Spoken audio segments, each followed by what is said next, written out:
I'm begging you, baby, come home. Thank you very much indeed, Karen.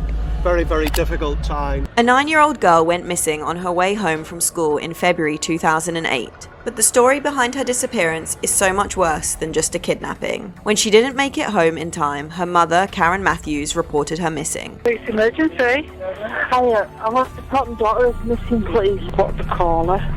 Shannon Matthews. What followed was the largest police search in West Yorkshire since the Yorkshire Ripper investigation. Forensic experts carried out dozens of fingertip searches. Local residents worked in shifts, searching alongside the police day and night. Some people even compared the case to the disappearance of Madeleine McCann, which happened a year prior. It was hard not to draw parallels between the two missing girls. Shannon, if you're out there, please, darling, come home. We love you so much. If anybody's got my daughter, my beautiful princess daughter, please bring her home safe. Over the next weeks, Karen frequently appeared on the news, pleading for her daughter's safe return. The local community rallied around her, offering support and sympathy. The Sun newspaper offered a reward of £20,000 for information about Shannon's whereabouts. When the 20-day mark passed and she still hadn't been found, they raised it to $50,000.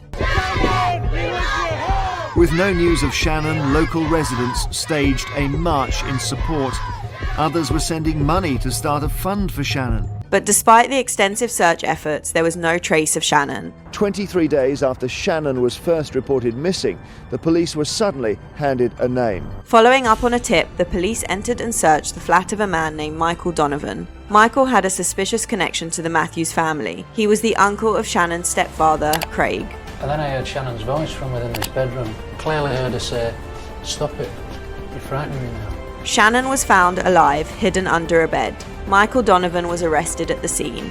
It seemed like the story came to a happy conclusion, but something wasn't right.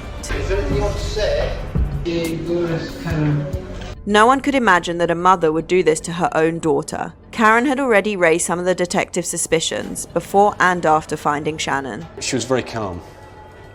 Very calm. Too calm for somebody whose daughter's gone missing. Shannon came running to her mum, mum, threw her arms round her.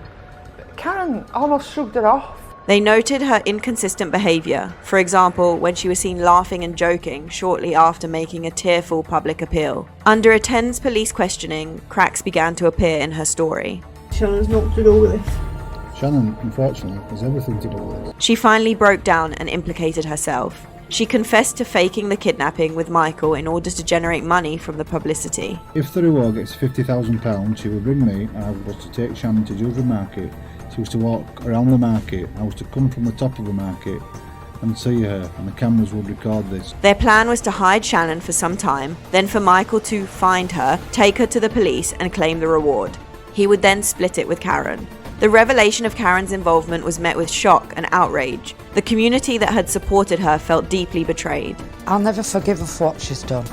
This is a woman who's lived her life without any personal responsibility. Both Karen and Michael Donovan faced charges of kidnapping, false imprisonment, and perverting the course of justice. They were each sentenced to 8 years in prison. Shannon was given a new identity and placed under the protective care of social services. The case of Shannon Matthews remains one of the most notable and controversial kidnapping cases in history.